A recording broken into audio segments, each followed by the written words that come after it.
30 people are dead. 80,000 evacuated. Entire villages cut off. Roads destroyed. Power grids down. Beijing, one of the most developed cities in China, has just experienced its worst flood disaster in decades. In just a few days, nearly a year's worth of rain slammed into the capital. Mountains collapsed. Rivers overflowed. And now, Chinese authorities are scrambling to contain the fallout, while the death toll keeps rising. How did this happen so fast? Was there any warning? And why wasn't China, with all its technology and control, ready for this? This is not just a natural disaster. This is a catastrophic failure of preparedness, and the consequences are deadly. The nightmare began on Wednesday, July 23rd. A strong weather system settled over northern China, dumping rain non-stop across Beijing and neighboring provinces. At first, it was just typical summer rain. But by the weekend, the skies opened up with a fury no one saw coming. On Saturday, July 26th, in Huairou District, a mountainous area northeast of Beijing, the rain reached an alarming 95.3 millimeters in just 1 hour. Hillsides began to collapse. Torrents of water surged through narrow mountain valleys, ripping through roads and sweeping away anything in their path. Entire villages were suddenly cut off with no way in or out. Then came Monday, July 28th, the day everything broke down. In just 24 hours, the northern districts of Beijing recorded over 540 millimeters of rainfall. That's almost the entire average annual rainfall for the city, in a single day. Rural areas like Miyun and Yanqing were hit the hardest. Homes were buried under mudslides. Cars were submerged. Cell towers and power lines collapsed. And 30 people, mostly from the rural mountain zones, were confirmed dead. Authorities didn't know what hit them. The rain struck fast. The rivers swelled even faster. And the response? Too little, too late. While state media aired images of rescue boats and helicopters, on the ground, many villagers said no one came to help. People clung to trees, screamed for help, and watched as their homes were torn away by raging waters. Power was cut off to 136 villages, plunging tens of thousands into darkness. Meanwhile, Beijing's largest reservoir, the Miyun Reservoir, began filling up at a dangerous rate. Over 730 million cubic meters of water rushed in. Officials scrambled to release 120 million cubic meters to relieve pressure. But that triggered flood alerts downstream. Entire communities downstream were now at risk, but there was no time left. As floodwaters swallowed entire towns and villages, the Chinese government remained eerily silent. There were no immediate emergency broadcasts. No national address. No mass alerts warning people of imminent landslides or power cuts. By the time evacuations began, many areas were already submerged. Local officials ordered residents to leave, but for some, there was no way out. Roads had been destroyed. Communications were down. Helicopters and boats arrived hours, sometimes days, too late. It wasn't until late Monday, nearly 5 days after the initial downpours, that President Xi Jinping publicly acknowledged the disaster. He spoke of heavy casualties and serious property losses. But critics were quick to point out, where was the warning before the flood? Prime Minister Li Qiang followed suit, saying the flood in Miyun County had caused significant casualties. Still, his comments felt reactive, not proactive, like damage control, not disaster leadership. State media, meanwhile, focused on showing images of rescuers in action. Brave men in uniform, boats carrying elderly people to safety, soldiers digging through mud.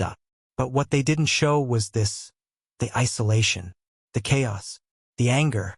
Online, videos went viral showing residents screaming from rooftops. Some begged for help via livestream before their signal cut out. Others accused local authorities of downplaying the situation, refusing to close roads or issue proper warnings in time. A woman in Miyun cried to the camera, "We waited for help for 15 hours. My husband didn't make it." The official response was too slow. Too disorganized. And too focused on saving face rather than saving lives. Numbers don't cry. Numbers don't scream. But behind every 30 dead headline is a family destroyed, a father gone, a child drowned, a mother who never made it home. In the hills of Miyun, 48-year-old farmer Zhao Wenliang left home early that morning to check on his goats. He never came back. His wife found his body wedged between two rocks by the riverbank, barefoot, covered in mud. He always said the rain wouldn't scare him, she sobbed. This time, it was different. In Yanqing County, 9-year-old Li Jing and her grandmother climbed to the roof when water rushed through their home. The grandmother held the girl for hours, screaming for help. A rescue team arrived 12 hours later, too late. The child had slipped into the flood. Only the grandmother survived. In a village near the reservoir, a group of elderly residents refused to leave, fearing looters would take their belongings. By the time officials returned with force, the house had collapsed. 3 bodies were recovered. 2 remain missing. These are not isolated tragedies. They are the direct result of insufficient planning, poor infrastructure, and delayed warnings. The survivors are traumatized. Many have no homes to return to. One man, interviewed by a local paper, said, "We're not angry at the rain. We're angry that no one came. Trauma now runs deeper than the floodwaters. And trust in the system, in the government, has been washed away." What happened in Beijing was not an isolated freak storm. It was part of a pattern, a warning sign of what's to come. China, like much of the world, is facing the brutal front lines of climate change. And its cities, despite their futuristic skylines, are dangerously unprepared. Over the past decade, China has seen a sharp rise in extreme weather events. Flash floods in Zhengzhou that killed hundreds in 2021. Record-breaking droughts crippling agriculture in 2022. Unbearable heat waves in the summer of 2023. Now, in 2025, Beijing has joined the list, with one of the worst flood disasters in its modern history. Experts say the cause is twofold. Climate volatility is increasing rainfall intensity. But rapid urbanization, concrete everywhere, no drainage, makes cities like Beijing flood-prone death traps. In other words, it's not just about the rain. It's about where it lands. China has paved over natural wetlands, built over riverbanks, and ignored the warning signs. And when the storm came, the water had nowhere to go, except into homes, streets, and people's lives. Environmental journalist Wang Zhiyong put it bluntly, China's growth model was built fast, but not smart. Now nature is collecting the debt. Beijing is not alone. Shanghai, Guangzhou, Chongqing, they all face similar risks. And if nothing changes, the next disaster won't just be deadly. It will be unstoppable.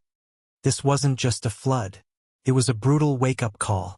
30 lives lost, thousands displaced, entire communities obliterated. 4 years, Chinese authorities have boasted about their infrastructure miracles, building megacities, high-speed rails, and artificial islands.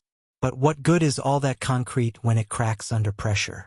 What's the value of a modern China if it can't protect its most vulnerable citizens from a rainstorm? The people of Beijing, especially those in the forgotten outskirts, deserve answers. They deserve better forecasting, better drainage, better emergency response. Most of all, they deserve the truth. Because if this is how China's capital handles a storm, what happens when the next disaster hits? This isn't just about climate. It's about accountability. It's about a government that's quick to censor but slow to act. The world is watching. And so are the people, those who lived, those who died, and those still waiting in the mud for someone to care.